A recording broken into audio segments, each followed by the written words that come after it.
Welcome to this edition of our episode of Museum Crawl. I'm your host, Darryl Dwayne, and as I give you all time to filter in, as our participants are making their way in now, if you're watching via Zoom, I just want to quickly highlight that if you have any questions throughout the presentation, that we encourage you to drop those questions into our chat feature located at the bottom of your screen.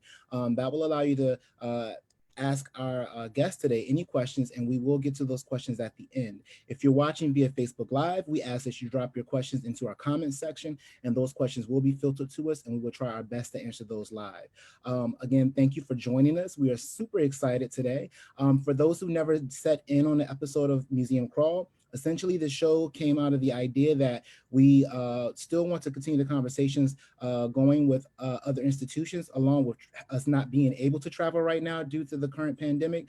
So this show allows us to venture to faraway spaces to where we can view beautiful works from other institutions and keep the conversation going. So today we are super excited because we have a special guest who is basically coming all the way from Jaipur, India, to allow us to explore this 18th century palace, which should be very interesting. So I want to introduce our guest really quickly for all of you who are watching via home. So just so you have a little background of who this is, and I do want to lead with, forgive me if I mispronounce any words today. I am not an expert in this particular arena. However, we have an expert here today with me. So with that being said, he will assist me in any miscommunications or any misarticulations of any words that I may have to speak to today. So Dr. Giles Tillotson, he is a consultant director of the Maharaja Sawai Mansingh II Museum, located in the City Palace in Jaipur, India. Giles was earlier at Reader in History of Art and at the School of Oriental and African Studies. Sorry about that. Giles was an earlier reader at the History of Art at the School of Oriental and African Studies, University of London, and he is a fellow and former director of the Royal Asiatic Society in London. He has authored and edited many books on Indian architecture, history, and landscape, including Taj Mahal, Jaipur Nama, Delhi Darshan. He has lived in India since 2004, working as a writer, curator, and consultant to the museum's trust. So to no further ado, I'm going to introduce Dr. Giles. This is all you. Thank you for joining. How are you doing? I'm fine. Thank you very much, Darryl, for that introduction. And thank you for inviting me to contribute to Museum Crawl. Of course, like many other museum workers, I'm sad not to be able to actually get inside my museum and back with the objects and my colleagues, but it's great to have this opportunity to share some of its treasures with a new audience. Cool. Can I have I got the first slide? Stephen? Actually, if I can go to the first proper slide, the next image. Stephen, next one.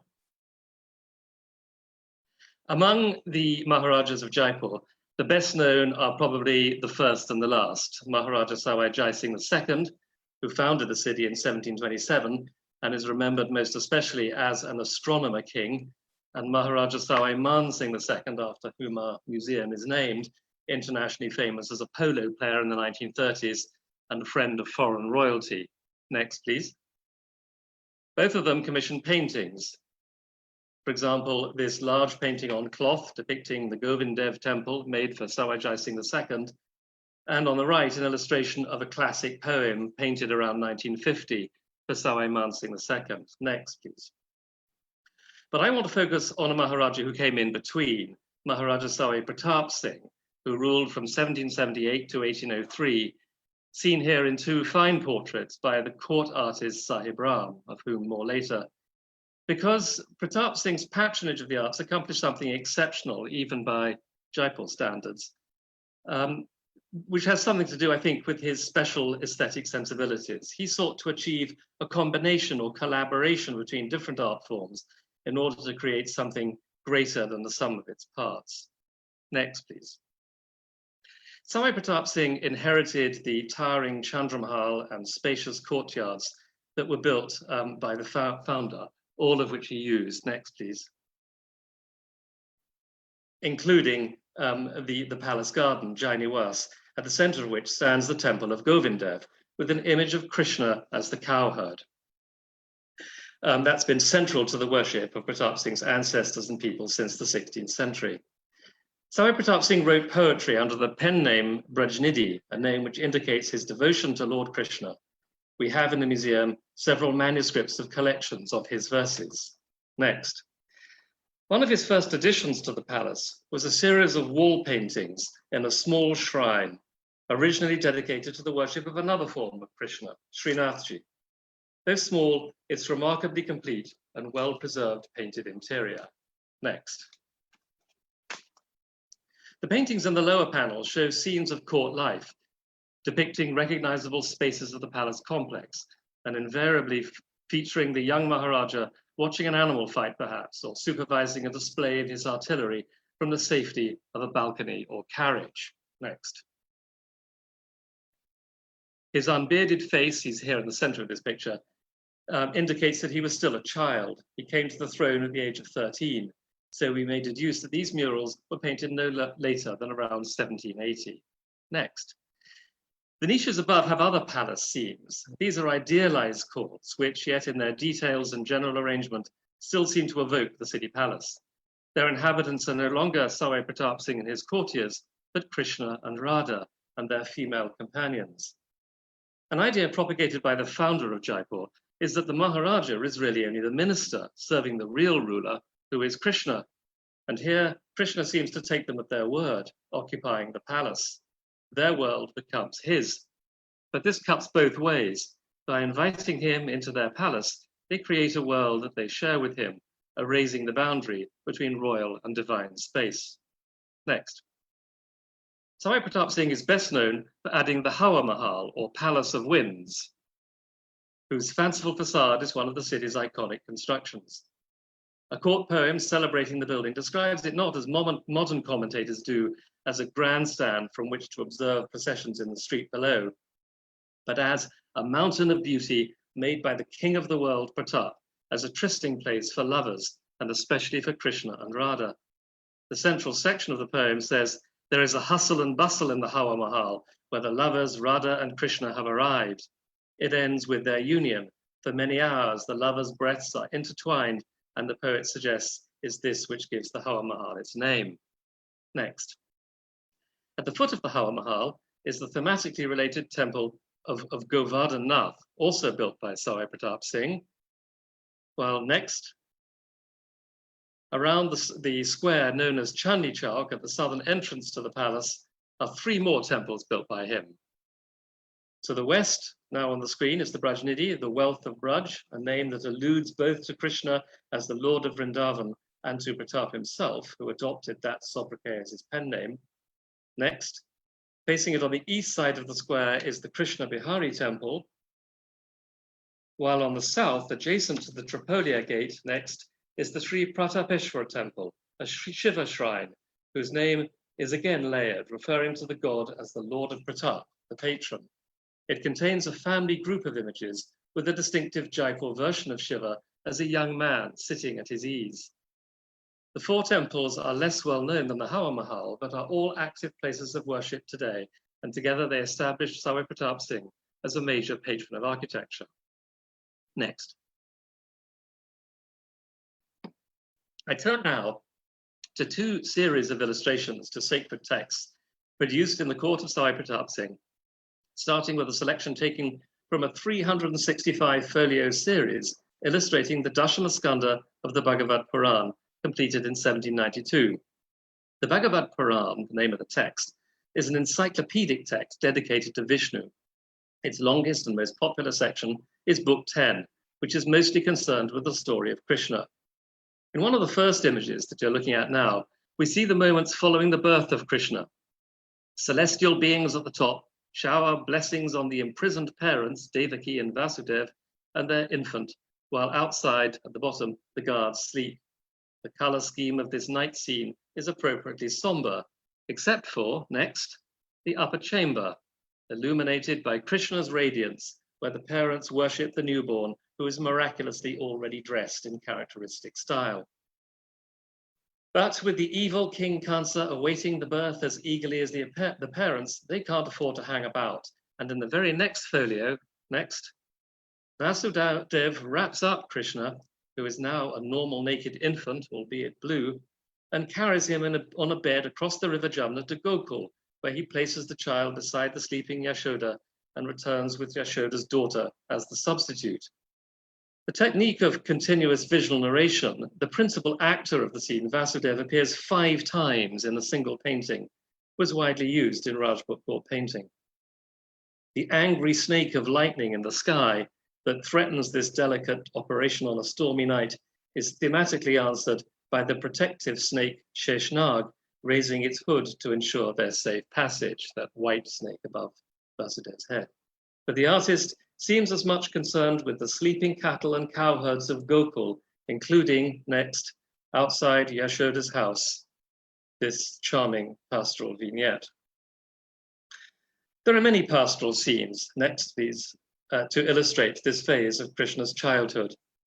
The artists are careful to include a strip of river at the bottom to remind us where we're supposed to be, on the banks of the river Jamna in Vrindavan. But in conveying the details of bullock carts and carriages and sunrises diffused by outcrops of rocky hills, they draw on the world immediately around them. This Vrindavan is located in 18th century Rajasthan. Next. Another of the pastoral scenes showing Krishna and the other boys with their herd in the autumn season has an even more arresting local detail. The composition is similar to the last, with a ribbon of river in the foreground, the village figures gathered on its bank, and an idealized landscape behind. But notice how the figure of Krishna, as he moves from left to right and then pauses to play his flute, is subtly transformed. He starts out as Bhai Gopal, the companion of Baldev, but he comes to a halt as Govindev. Next. In the detail where he plays the flute, which is just coming up, it's very distinctly depicted as the image in the Govindev temple located in the garden of Jaipur City Palace. The artist is reminding us that Krishna's home is Jaipur quite as much as Vrindavan. Next. There are similar regional references in the artist's depiction of architecture. Several folios are devoted to the story of Sudama, the childhood friend who goes in search of Krishna, having fallen on hard times. Here he reaches Krishna's palace at Dwarka. The diminutive and obviously impoverished Sudama is shown passing through the outer courtyard of the guards at the bottom, and then through a whole series of gateways, next, to be warmly embraced by his old friend Krishna and to have his feet bathed while he's seated in the splendid pavilion. The layout of the palace, its architectural details and decorative elements are generic, but the artist knows about them because his patron occupies a palace of this type. The artist frequently visited the palace to observe and record its rituals and festivals. So it would be an easy matter for a Jaipur artist with no ambition to convey a sense of antiquity or the past to conjure a palace for Krishna. All he had to do was model it loosely on the city palace and add more gold. I've been calling the artist he, but in this case we know his name, Saligram. While the majority of the folios bear no artist names, about a third of them are attributed to individuals. 10 names appear repeatedly. They are Ram Sevak, Gopal, Uday, Hukama, Saligram, Gasi, Jivan, Chiman, Raju, and Sitaram. Of course, it's possible that there were other unnamed artists involved. Saligram, as I've suggested, somewhat diffused the visual reference to the city palace by making Krishna's palace gold. His colleague Ram Sevak, by contrast, next, was quite content to deploy Jaipur's signature pink color to place the bathing maids of Vrindavan firmly in his patron's domain. Next, somewhere to get dressed again, eat and chat, or just wring out your hair. That little detail, center right, incidentally, prefigures a motif that recurs through Jaipur painting for the next 2 generations. Next. A little bit of Jaipur architecture, just the corner of a tower of a garden, turns up in the depiction of the rainy season. But this folio is much more remarkable for the treatment of the landscape. Curling monsoon clouds mass over a distant rocky hill, from which rivulets weave their way down into a flooded plain. In the foreground, peacocks and a monkey clamber over rocks, while other birds explore the banks of a stream that winds past the cattle in the middle distance. Krishna and his companions are mere adjuncts in a painting that's more about landscape than it is about them. Sadly, this painting carries no attribution, so for the present, let's call its painter the master of the meanders. Next. The final folio of this series depicts the education of the Yadav children by the artist Garci. In the right foreground, beyond some well-tended flower beds, a large assembly of brightly dressed young people, boys and girls together, are seated under a scarlet awning stretched over a platform in front of an elegant building that includes a shrine to Ganesh. Many are hard at work, reading or writing on slates. A similar scene plays out in front of the building immediately behind, and across the road, across the broad and well-swept street, other groups cluster in front of grand mansions that recede into the distance towards a gate. Beyond that lies a vast city, ostensibly Dwarka, with temple towers rising amid the houses. Beyond the city flows a broad river, dotted with vessels and bound by a distant bank. All of this is shown in an aerial perspective that is almost unprecedented in Rajasthani art of this period, and which suggests an acquaintance on Garci's part with European art that must have been direct, not second-hand through the Mughal encounter. The view resembles topographical depictions of European cities made in the same century. If in our mind's eye we replace the temple towers with church spires, we would have a pretty convincing contemporary view of Vienna with the Danube flowing by. But what was the source of such a visual scheme? Next. A possible source is Homan's Grosser Atlas, published in Nuremberg in 1725, a copy of which was presented to Sawai Jai Singh. We have the next, by the Jesuit community in Jaipur. It's still in the collection. It includes, among many other images, views of urban Nuremberg, next, and aerial views of many cities in Europe. No image in the atlas is a precise match to Garci's painting.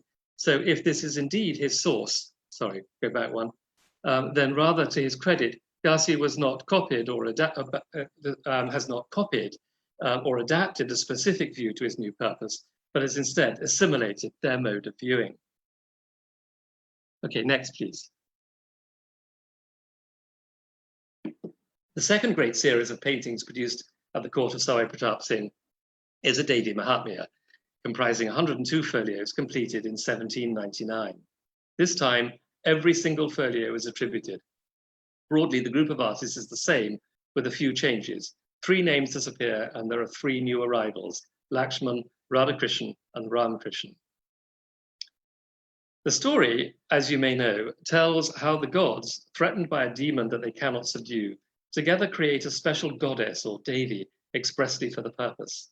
In this folio by Saligram, the gods are shown assembled on a jewel-studded Mount Kailash to collectively breathe the goddess into existence. As they exhale their energies, she is incarnated as a golden vision above their heads. Vishnu and Shiva preside, seated at the mouth of a cave, on a carpeted dais that looks as though it's been borrowed from a Mughal or Deccani palace. Next, please. Shiva, in this painting, as indeed throughout the series and in much of Jaipur painting in general, is shown as a youthful, almost boyish figure, somewhat reminiscent of the image in the Sri Pratapeshwar temple at the entrance to the palace. As with Krishna becoming Govindev, there's an attempt to particularize the great Indian god and claim him for Jaipur. Next. At this point in the story, Devi rides out to meet the great demon, Mahishasur. He demonstrates his power by smashing mountains as she looks coolly on. This work is by Gopal. It's on display in our gallery alongside others that come before and after it in the sequence by other artists in the group. Comparing them, it's obvious that the artists who worked on this series had a meeting in which they agreed certain details, the style and color of the Devi's helmet and clothing, the saddlery of her tiger, and the design of her armaments and so on. And then they've each gone away and used the details in his own way. Stylistically, they're very varied. Unlike some others in the group, for example, Gopal seems to have been taken by the passionate manner of depicting hills, the ones around the demon, something he could have observed in Mughal paintings acquired by the Maharaja. Next. Jumping back to the beginning of the series, this folio depicts King Surat being advised by a sage to worship Devi in order to recover his wealth. Surat was supposedly an emperor of ancient Bengal, but there's no attempt here to convey a distant past or realm. On the contrary, the repeated figure of Surat seems to be modeled on Sawai Pratap Singh. The artist is painting his patron into the narrative. This folio by Garci, who we met just now as the master of the Viennese Dwarka, But with its winding landscapes and waterways, its bird-filled streams and distant horizons, it also recalls the hand of, next, the artist that I called the master of the meanders. Is it possible they're one and the same? I think so. I'm going to compare two more folios by Gopal and Gasi with respect to backgrounds. Next. So here is Gopal again, depicting the Devi as Kali butchering demons. All his focus is on her wiry ferocity and on the mangled mess of her opponents. The landscape background is almost perfunctory, with just an orange tinge to save it from tediousness. The landscape is not what this is about. Next. But when Gasi tackles Shumba's charge, he pushes the demon far into the background and sets the Devi on her tiger to one side to allow space for a sensational landscape, which includes his hallmark birds and winding waterways, here combined with pale rocks and a crocodile popping its head above water. In the background, diminishing hills and trees convey a sense of immense distance. Next. When Ram Sevak treats a similar theme, all his focus is on the demon, who turns to the viewer to make sure that we have noticed him. The Devi seems not so much furious in battle as mildly irritated. Another day, another demon. And in his treatment of the landscape, Ram Sevak is of the same mind as Gopal. But he had discussed the Devi's gold-bordered white sari with Gasi, next, who is faithful to their agreement. In this scene, the Devi is not killing a demon, just sending him away with a flea in his ear. He'd come with a proposal of marriage from his master, and she tells him that she will marry only the one who can defeat her. Gasi can concoct a monstrous demon as well as any of his colleagues, but he does not stop at that. He places him again in a vast landscape of lakes and mountains, enlivened by birds and a crocodile. There are mixed perspectives here, as in many of Gasi's works. The foreground doesn't tie up with the background, making it unsettlingly impossible to gauge the space beyond registering it as vast. The naturalistic perspective of the far background creates a landscape that is, in the circumstances, strangely real. For me, Gasi emerges as the most inspired of Sawai Pratap Singh's court artists. There are many other paintings in the collection from his reign, far too many to give even an overview. I want to discuss just one more. It's an enormous work by Sahib Ram, the chief court artist. In view of his status, I come to Sahib Ram belatedly. The fact is that he seems not to have been involved in the production of the two great series that I've discussed. As we shall see, he was busy on other matters. Next. One of the best known drawings from Jaipur at the time of Sahib Pratap Singh is now in the Metropolitan Museum in New York. This drawing was one of many acquired by the art historian A.K. Kumaraswamy in 1911 from descendants of Sahib Ram. In his book on Rajput painting, Kumaraswamy connects the drawing with a painting which he claims he saw in the Maharaja's library. Next. The painting depicts the Rasa-Lila, the dance of Radha and Krishna. Together, its two panels measure 13 feet across. The figures are almost life-size. The gold used abundantly in the clothing, especially of the two principal figures, is gold leaf. This is, by a considerable margin, the largest and the most expensive painting ever produced at the Jaipur court, and I venture to suggest, in Rajasthan. As has been pointed out, the figure in the drawing and the corresponding figure in the painting, towards the right of the screen, is not actually Krishna, but a dancing girl dressed as Krishna. The flowing hair and prominent bust indicate her femininity. Her companion is dressed as Radha. They're flanked by two groups of vocalists and instrumentalists. So more accurately, it's a depiction of a performance of the Rasa-Lila at the court of Sawai Pratap Singh. Next. Some of the details included by Sahib Ram seem to reinforce the point that it's a painting of a performance. There's a slight change in hue between the main figure's face and hands and her arms, as you can see here on the left. Now, Krishna is blue. A woman playing his role would apply makeup to her face and hands and wear tight-fitting sleeves on her arms. Hence the difference, which the artist might have concealed, but on the contrary, has faithfully portrayed. Next. Some of the musicians bear a three-line tripundra marks on their foreheads. These are marks of devotion to Shiva. This reminds us that even as they pose as maids of Vrindavan, they remain real court women with personal religious affiliations.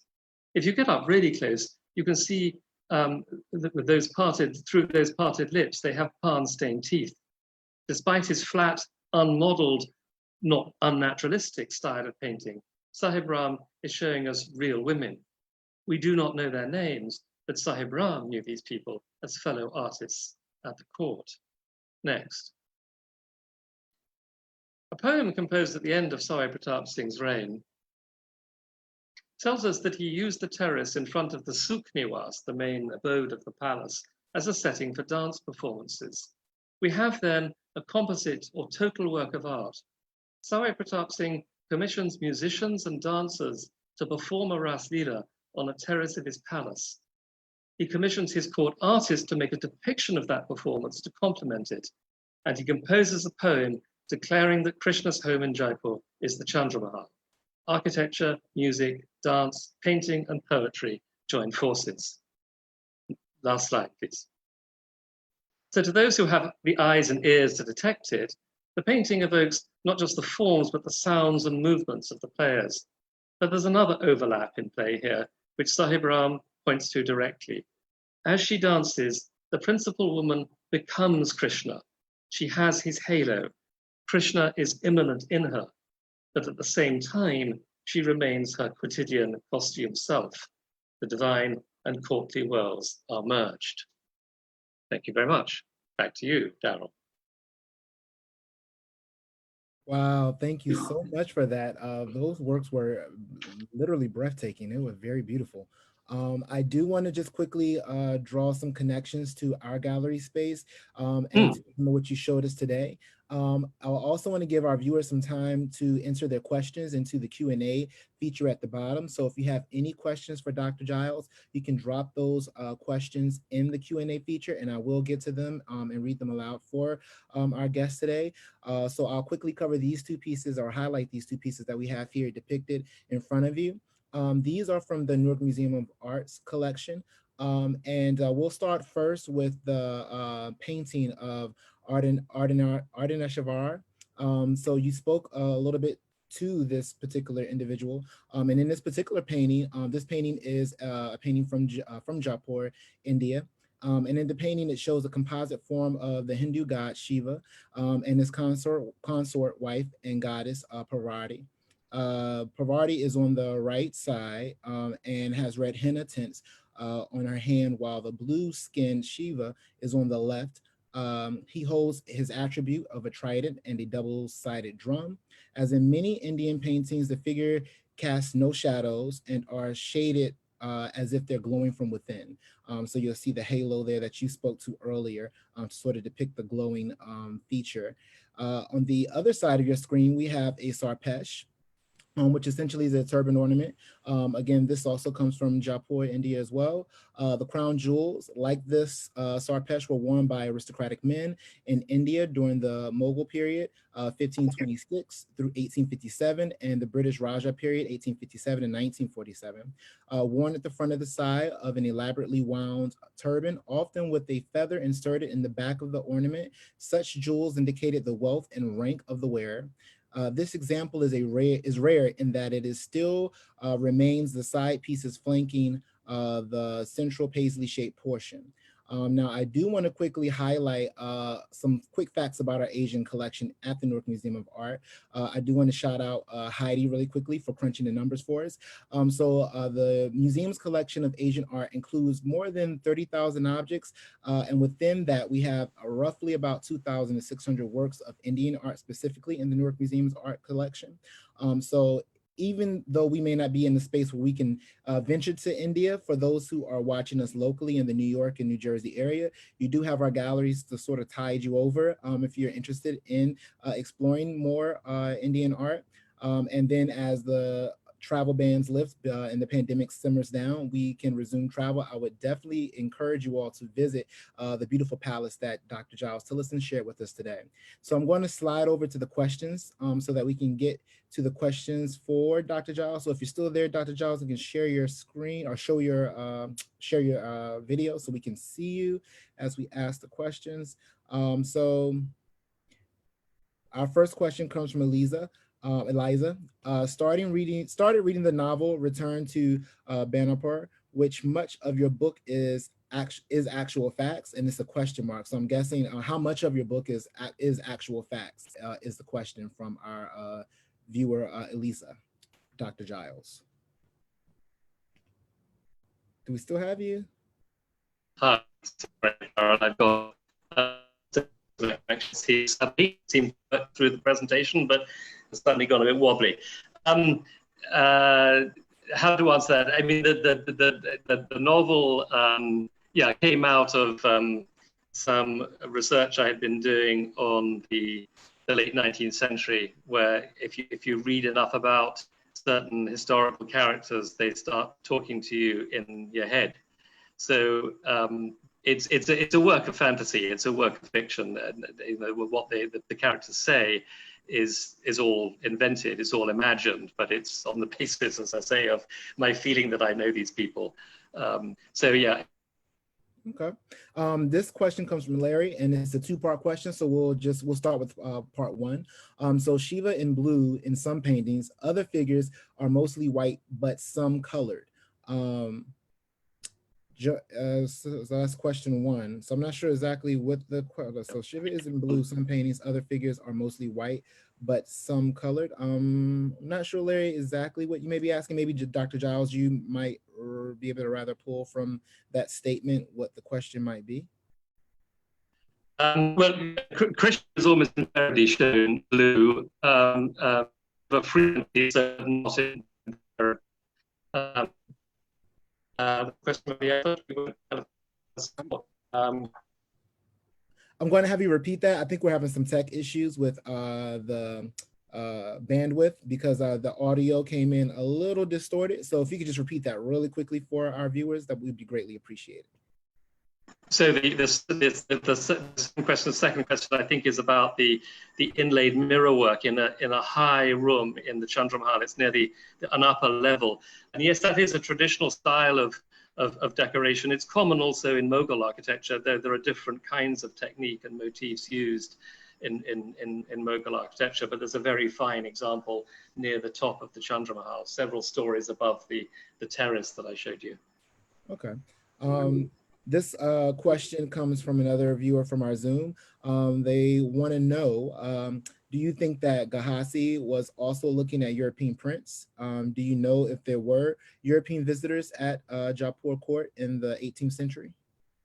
Okay, so now that's a very good question, because I did draw this a connection with Hohmann's Grosser Atlas. So obviously different bits of India are affected by European contact at different times. And in Rajasthan, on the west side, it comes comparatively late. Obviously the early areas of European contact are much more coastal. They're much more to do with Bengal and right down in the south in what's now Tamil Nadu, and a bit on the west coast in Bombay. But essentially, Rajasthan is pretty much left alone until the British are drawn into the area because of their own conflicts with the Marathas. And that's really early 19th century. So the strong cultural contact comes much later there than elsewhere. It's just that the founder of Jaipur, Sawai Jai Singh, because he had broad-ranging intellectual interests, and particularly interest in astronomy, he acquired books from Europe in order to pursue his own studies. And at some point, the Jesuits are known to have given him this fantastic, beautiful, huge atlas. And so it's, what Jaipur artists do is they look at any source material as a possible source of inspiration. They'll just hoover anything up. And so they're just taking what they want. It's not a kind of European cultural influence on Jaipur. It's a Jaipur artist looking at material that's available to his view and selecting what he wants to use or what he thinks is adaptable to his own purpose. much stronger European cultural influence comes, of course, much, much later. I mean, 100 years after I've been talking about. All right, so you have quite a few questions coming in from Facebook. So I'm going to just kind of jump back and forth between Facebook and our Zoom conversation. So all of you, please do be patient with this. So from Facebook, we have a question. Is there a reason why the animals are larger than the people in one of the paintings that was highlighted earlier? Was there a specific reason behind the artist making that clear distinction? The animals are larger. If the reference is to the splendid painting I showed of the Devi observing Mahishasura, he's no ordinary animal. He's a magnificent demon. So he takes the form of a buffalo, and he's very naturalistically drawn as a buffalo, but actually he's a demon. So I mean, his scale is meant. I mean, he's bigger than the mountains that he's smashing. You know, he's meant. So that's meant to indicate his nature. So this is another question that we have from one of our Facebook viewers. How many visitors does the palace have in a year? Are they mostly locals or tourists? Do you have any info on stats? Our annual visitor rate is just above 1 million. It's about 60 to 40% in favor of Indian visitors as opposed to foreign visitors, but many of the Indian visitors are internal tourists. Let's say they're from other parts of India. I mean, obviously, you know, Jaipurians know the City Palace. They don't have to go there all the time. It's like you never go to your own museum. You know? We're trying to encourage them by having more changing exhibitions and so on to come back and see it more and bring their visitors. But yeah, so it's that gives you an idea of. Of course, it varies through the year as well. I mean, ironically, this is not a great time of year for us anyway, because it's extremely hot.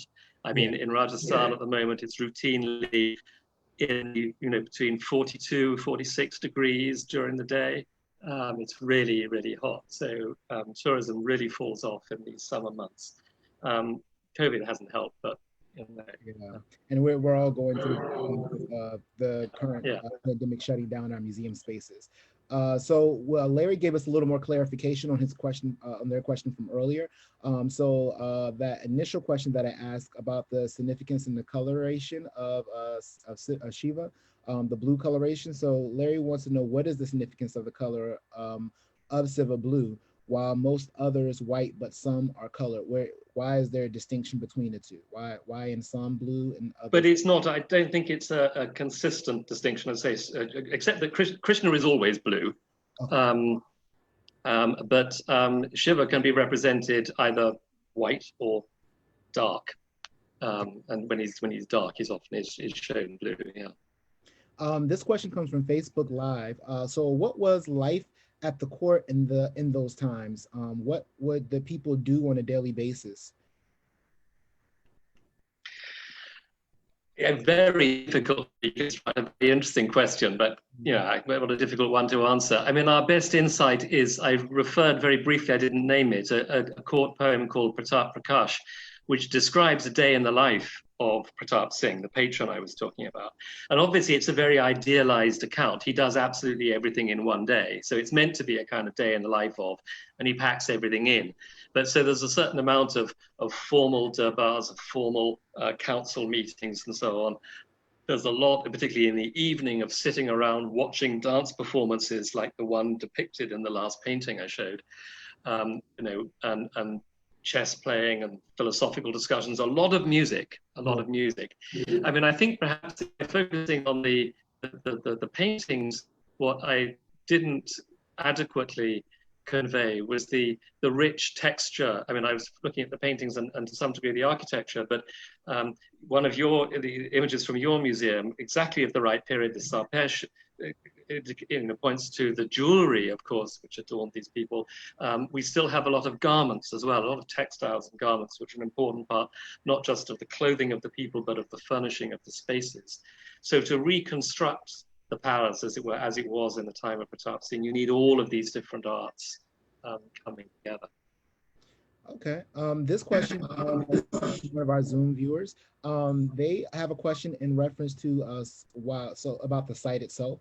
What was on the site where Sawai Singh built the Hawaii Mahal and the three new temples? What was there prior to? I'm imagining is what they're asking.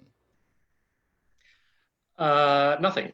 They're built on empty sites. So the city is founded in 1727. The main thoroughfares are all laid out quite quickly, and the palace is constructed in a process of about 7 years by about 1735. But there are still quite a lot of empty plots, and the palaces the temples that I showed were all within the palace precinct, so that there are areas that the palace occupies the whole central square of the walled city. It's an enormous area. Even now, there's unbuilt on space in that within that zone, and so Pratap Singh's able to allocate space for those projects. Okay. The Hawa Mahal is interesting because it actually overlooks a main road. This one comes from so this question is: the colors of the paintings are so intense. Have they been recently restored in any way, shape, or form? Very interesting question. The answer is no, they have not been restored. They have very rarely been exhibited. For most of their life, they were made, as I said, at the end of the 18th century, so they're a bit over 200 years old. For quite a lot of that time, they've simply been piled up and not exhibited. They've been kept in storage. So we have a small number on display. We publish some. We have always plans to exhibit and publish more, but they're in the condition that they're in because they've been very little exposed to light and very little moved. They're all still where they were made. The other, Indian paintings, obviously, when they change hands, they move around and so on. I would have to agree with our Facebook viewer. Like the paintings were beautiful, like and very highly maintained. I was very surprised to see. So the very large painting that I showed you, the diptych on cloth, we did conserve that. We didn't change the color of it. Mm-hmm. There were places where some of the pigment was in danger of flaking off, and we had to secure it. But the colors, insofar as they came across on the screen, are real. Yeah. But the paintings from the manuscripts on paper, no, we haven't had to conserve those yet. Okay. So there's one more question from our Facebook Live, and then I have one more question here from Zoom before we sort of round things to an end. So this question from Facebook Live: was the Maharaja a political figure only, or did he have a religious role as well?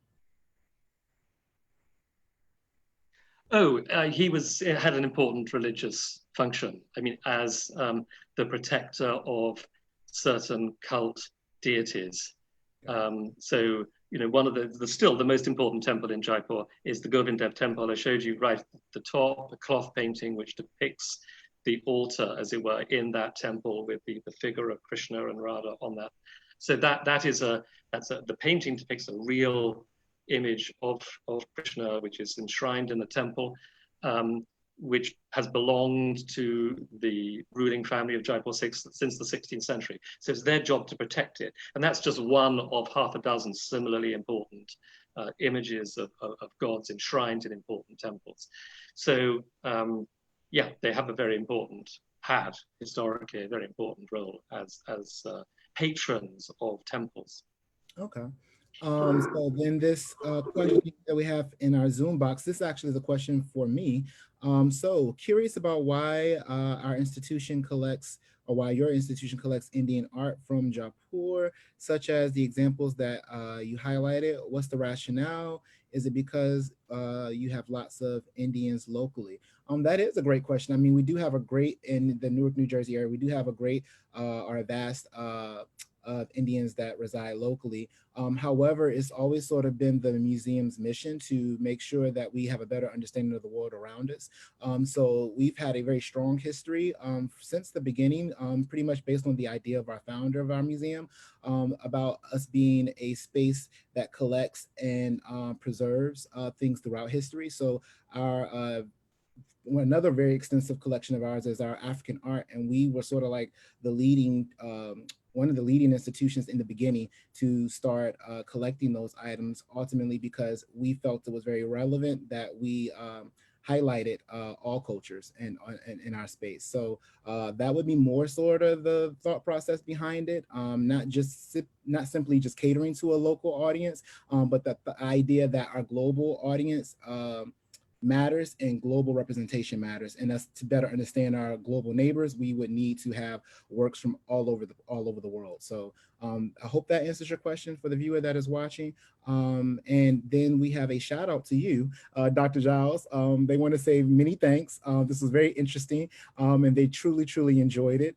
As we had a couple of Facebook viewers who also said the same thing. So again, I want to say on behalf of the museum, thank you. This was very insightful. The works were breathtaking. I'm still trying to catch my breath, and that they were so perfectly preserved. So again, thank you so much for taking out the time to walk us through that.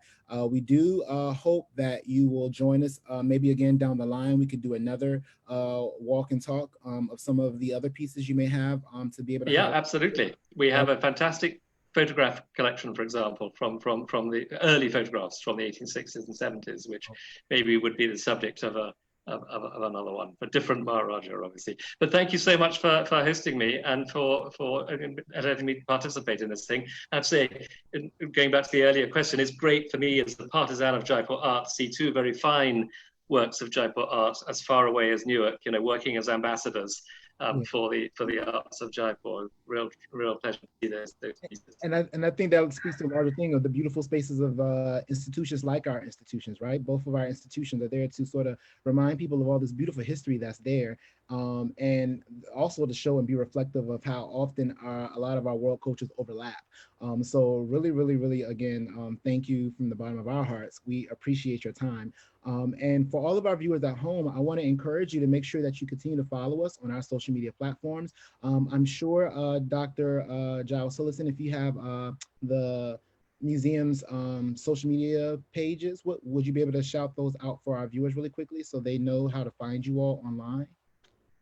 They can find us on Facebook and Instagram. Yeah, Facebook very and easily. Just look for the name of the museum. Yeah. Awesome. And for all of you who may want to know more about the Newark Museum of Art, we are also on Instagram and Facebook. You can also find more information on our website at www.newarkmuseumart.org. And we are Newark Museum Art on our Instagram and on our Facebook pages. So definitely check that out. And we have this program called Noma at Home. So this museum crawl is a part of that series. We have multiple shows that air throughout the week, basically throughout the month, that highlight different perspectives, different artists, and different cool things that we have happening at the museum. I really want to quickly highlight some of the things we have coming up this week, in case you are unaware. So we have coming up this week a Lunch and Learn episode with artist Kambui, who will be sitting down with Trisha, one of our curators here at the museum, Trisha Laughlin Bloom, and they'll discuss some of the cool things he's working on, along with some of the works that we have on view at the museum. I also want to highlight that Norman Bloom, Bit by Bit, there's a new episode dropping this Saturday, so make sure you check that out. That is a series that highlights the current exhibition we have at the museum. Because we are not able to go into the museum, we're sort of bringing the museum to you. We also have next week, which is Science Week. So I hope you're super excited about Science Week. And during Science Week, we're going to basically learn the science that supports the art. So the Newark Museum of Art is a institution that is a art and science institution. So it's very important that we show the relevancy between the two and how one supports the other.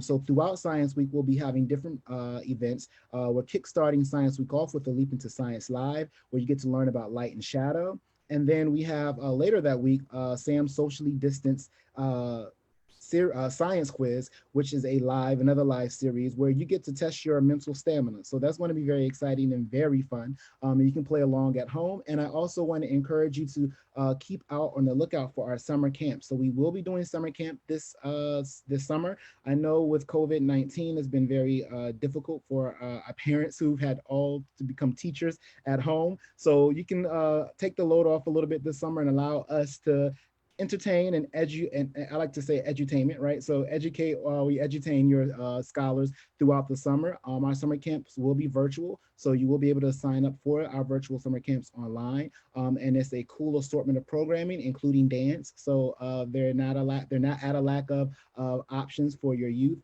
And again, we encourage you to make sure you check out our next episode of Museum Crawl. Again, thank you, Dr. Giles. This was amazing. Thank you very much. We're signing off. Thank you all for listening. Yes. Come and see us in Jaipur when you're allowed to travel next. At the goals. I'm already planning my trips. I have to go to PIM and now have to come to Jaipur. So I'm making my lineup. So I hope the museum is ready for me to take some vacation when we are able to go back when the world opens back up. So with that, again, thank you.